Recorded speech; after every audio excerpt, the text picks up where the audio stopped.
Welcome to the deep dive.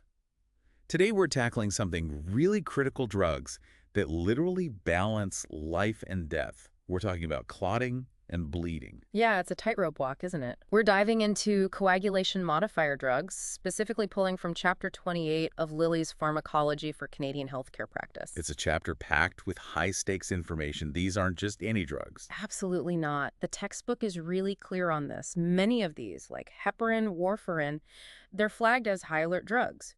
Why? Because the potential for harm, for serious adverse reactions if they're misused, it's just huge, among the highest, actually. Right, so our mission today is clear. Take this dense, vital material and break it down for you, the listener, the student. We want you to grasp the core concepts, the mechanisms, the safety points, the clinical must-knows, without feeling totally swamped. Exactly. And, before we even touch the drugs, the modifiers, we really have to get a handle on the body's own system, the coagulation process itself. Okay, good point. If you don't get the foundation, the rest won't make sense. Precisely. Understanding the normal process is step one. All right, let's build that foundation. There are some key terms that sometimes get mixed up. Let's clarify. Hemostasis versus coagulation. What's the real difference? Okay, so hemostasis is kind of the big picture. It's any process that stops bleeding.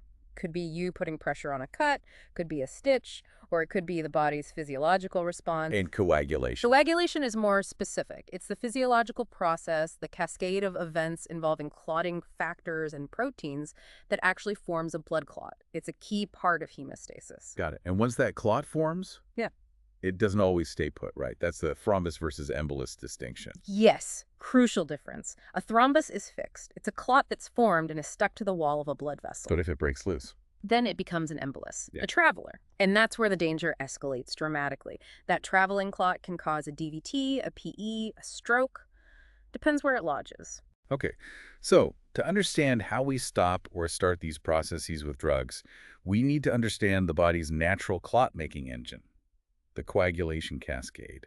It sounds complicated. It is intricate, but think of it like two different triggers setting off the same alarm system. You've got the extrinsic pathway. This one's kicked off by external damage, like a cut or trauma. Tissue factor, or thromboplastin, gets released from the damaged cells. Quick response? Any other trigger? That's the intrinsic pathway. This one starts inside the blood vessel, usually when blood encounters something it shouldn't, like exposed collagen from damage to the vessel lining. Factor 12 gets activated. Different starting points, but they lead to the same place. Exactly. Both pathways, extrinsic and intrinsic, eventually merge. Their common goal is to activate factor X, which ultimately leads to the creation of thrombin. And thrombin's main job is converting fibrinogen into fibrin. Fibrin, that's the key structural component. That's the stuff. Fibrin is this insoluble protein that forms a mesh, kind of like a net, reinforcing the platelet plug and creating a stable, solid clot. Okay, so the body builds the clot, but it also needs a way to clean up afterwards, right? To break it down once healing starts. Right, and that's fibrinolysis, the body's own clot dissolving system. How does that work? Well, there's an inactive protein called plasminogen circulating in the blood. When needed, the body converts it into its active form, plasmin. And plasmin is the clot buster. Plasmin is the enzyme that literally chops up the fibrin mesh. It breaks down the clot into smaller pieces that can be cleared away. Think of it like enzymatic scissors. Okay, makes sense. Clot formation, clot breakdown. This perfectly sets up the drug categories. It does, because basically all these drugs are designed to interfere with one part of this whole system. You have anticoagulants, which prevent clots from forming by messing with the cascade factors. Then antiplatelet drugs. Those target the platelets themselves, stopping them from sticking together at the very beginning. Then the heavy hitters. The thrombolytic drugs, these actually dissolve clots that have already formed, the true clot busters. And finally, the opposite. Antifibrinolytic drugs, these actually promote clot stability by preventing fibrinolysis, stopping the breakdown, used when you need to stop excessive bleeding. All right, let's dive into the first group, anticoagulants, the preventers. And a really crucial point right off the bat. They prevent, they don't dissolve. That's absolutely fundamental to understand. Anticoagulants will stop new clots or stop existing ones from getting bigger, but they have zero effect on a clot that's already there. They can't stabilize it. Okay, let's start with the classic.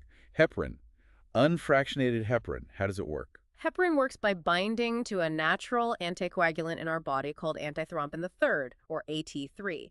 This binding dramatically boosts AT3's ability to shut down key clotting factors, primarily activated factor II, that's thrombin, and activated factor XA, also factor And alase. because it hits multiple active factors, monitoring is key. Which test? That's the APT-activated partial thromboplastin time. You need frequent checks to keep the patient in that therapeutic zone, usually aiming for 1.5 to 2.5 times whatever the control value is. And administration. Big safety point here. Huge.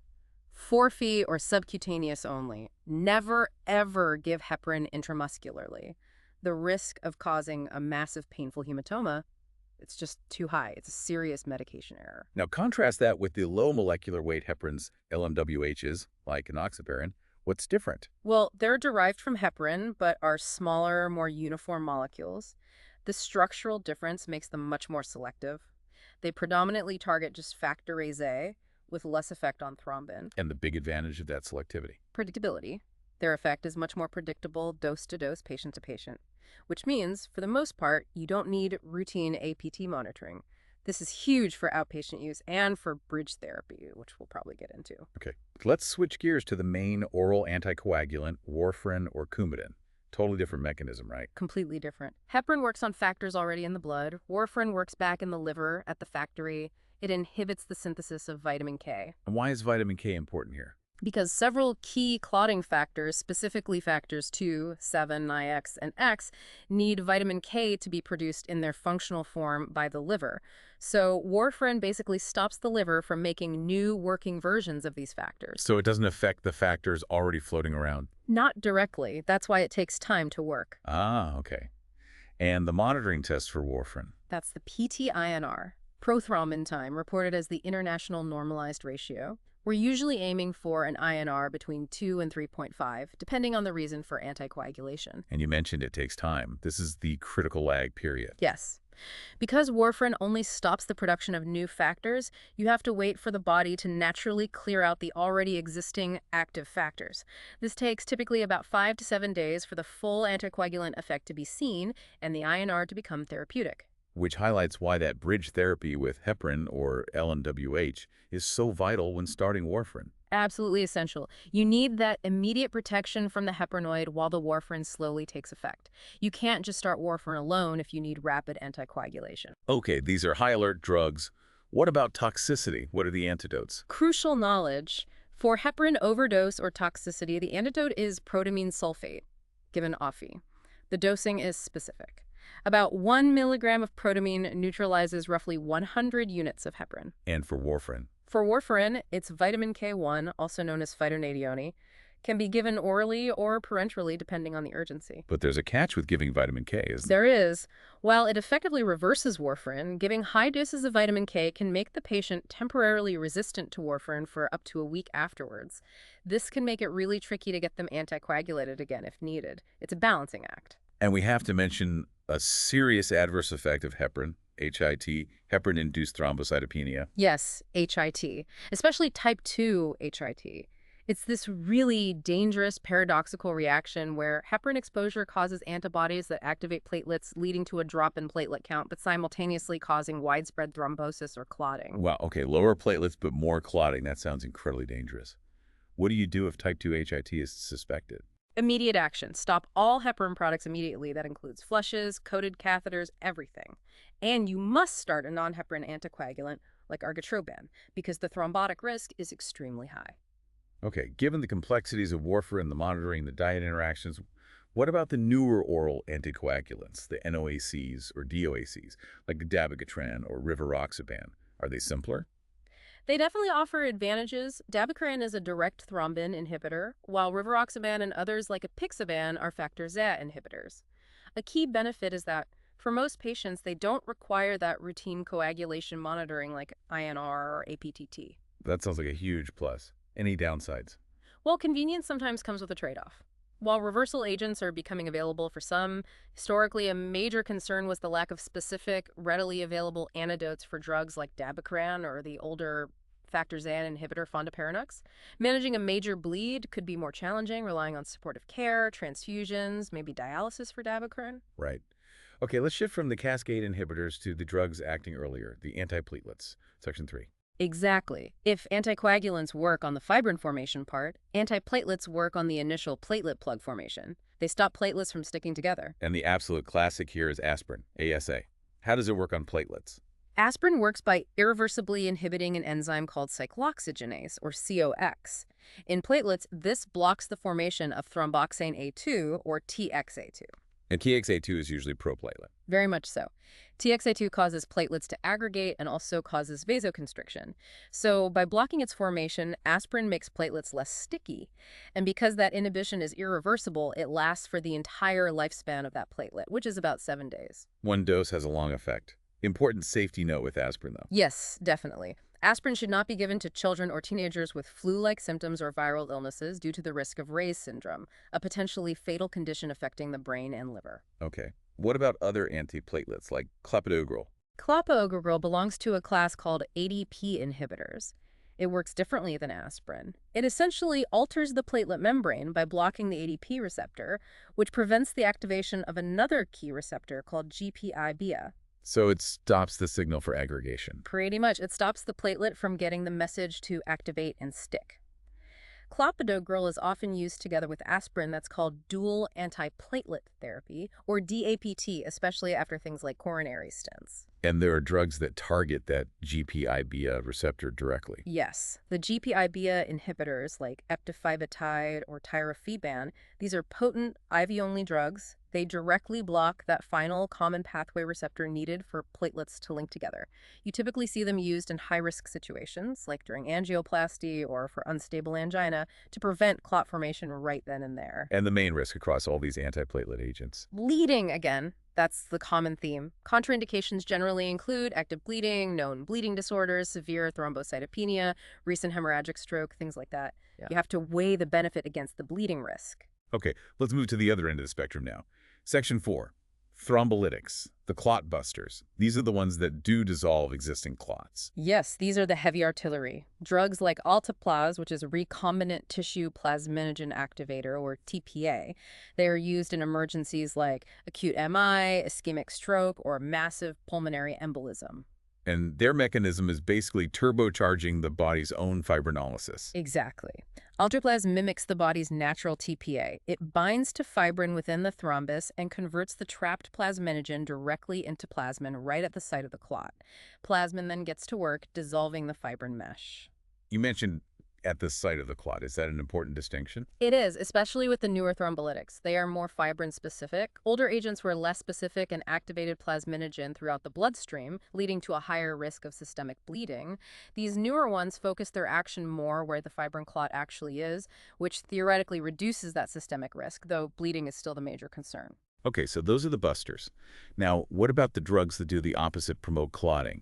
The antifibrinolytics or hemostatics? Right. These are used when the problem isn't clotting too much, but bleeding too much. Their job is to prevent the breakdown of fibrin, essentially stabilizing the clot that has formed. What are some examples? There are synthetic ones like tranexamic acid and aminocaproic acid, and there's also desmopressin, which is interesting. How does desmopressin work here? It's also used for diabetes insipidus, right? It is, but it has effects on clotting too. Desmopressin increases the levels of von Willebrand factor and factor VIII circulating in the blood. Both of these are important for platelet adhesion and clot formation, so it helps boost the clotting process, useful in certain bleeding disorders like von Willebrand's disease or mild hemophilia A, or sometimes before surgery. Fascinating how one drug can have different uses. Okay, this brings us to the crunch time. Section 5, clinical relevance and nursing considerations. What does all this mean for practice? This is where the knowledge becomes action, and safety is paramount. Assessment is key, constantly. You're always looking for signs of bleeding, obvious ones like nosebleeds, epistaxis, or blood in stool, melena, but also subtle signs like petechiae, unusual bruising, gum bleeding. And monitoring those labs we talked about. Absolutely. Know which drug needs which test. INR for warfarin reflects liver synthesis. aPTT for unfractionated heparin reflects circulating factor inhibition. Get those timings and targets right. Let's talk about administration safety, specifically for the injectables like heparin and LMWHs. Technique matters. Hugely. Subcutaneous injection, usually in the abdomen, is preferred, but you must stay at least 5 centimeters or 2 inches away from the umbilicus. Rotate sites. And the absolute golden rule, do not aspirate before injecting and do not massage the site afterward. Oh, I know. Both actions can cause trauma to the tissue and increase the risk of forming a painful hematoma or excessive bruising at the site.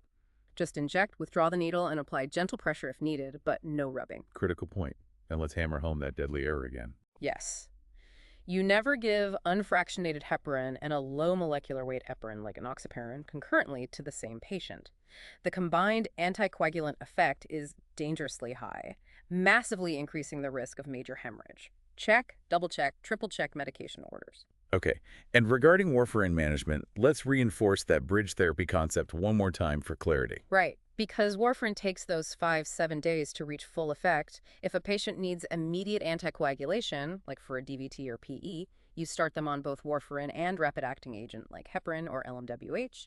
You continue the heparin or LMWH until the INR, driven by the warfarin, has been stable within the therapeutic range, usually 2-3.5, for at least 24 hours, often longer depending on protocol. Then you stop the injectable. The bridge covers the gap. Makes sense. You also mentioned a specific storage requirement for dabigatran earlier. Yes, that's a really practical point for patient education. Dabigatran trowels are very sensitive to moisture. They must be stored in their original manufacturer bottle, which contains a desiccant, and the cap must be kept tightly closed. Don't put them in pill organizers. Once the bottle is opened, the medication is only considered stable for about 4 months. Using it beyond that, or if stored improperly, it might not be potent enough. Good detail. Lastly, patient education around warfarin and diet. What's the real advice on vitamin K foods like leafy greens? The key isn't avoidance, it's consistency. Patients on warfarin need to maintain a steady, consistent intake of foods containing vitamin K. Suddenly eating tons of spinach salads one week and none the next will throw their INR way off. So eat normally, but keep the intake stable day to day, week to week. And other lifestyle advice. Definitely advise them to avoid activities with a high risk of injury. Use an electric razor instead of a straight razor. Use a soft bristle toothbrush. And crucially, they should wear a medical alert bracelet or carry a card stating they are on an anticoagulant. That's vital in an emergency. Wow. We have certainly covered a lot of ground. The preventers. Yeah. Anticoagulants like heparin, warfarin, LMWHs, NOACs. The aggregation blockers, antiplatelets like aspirin and clopidogrel. The powerful clot busters. Thrombolytics like alteplase, and the clot promoters, antifibrinolytics like desmopressin and tranexamic acid, plus all the crucial monitoring, antidotes, and safety measures. It's a complex area, but absolutely vital. And thinking about warfarin specifically, that constant need for dietary vigilance, the INR checks, it really highlights a unique challenge in chronic medication management. It leads me to a final thought for you, our listeners, to ponder. Okay. Given that warfarin's success is so directly tied to a patient's consistent dietary choices regarding vitamin K, how does this ongoing daily requirement potentially shape the long-term relationship between patient adherence, their nutritional habits, and the ultimate success or failure of their therapy compared to drugs that don't demand such constant lifestyle integration? That's a really interesting question. How does that deep entanglement of diet and drug affect adherence and outcomes long-term? Something definitely worth thinking about as you integrate all this information. Indeed. Well, thank you for joining us on this deep dive into the complex world of coagulation modifiers. We really hope this breakdown helps you get a solid grasp on this challenging but essential subject matter. Keep studying, you'll get it. Good luck. From all of us here in the Last Minute Lecture family, thanks for tuning in. We truly appreciate you being here, and we'll catch you on the next Deep Dive.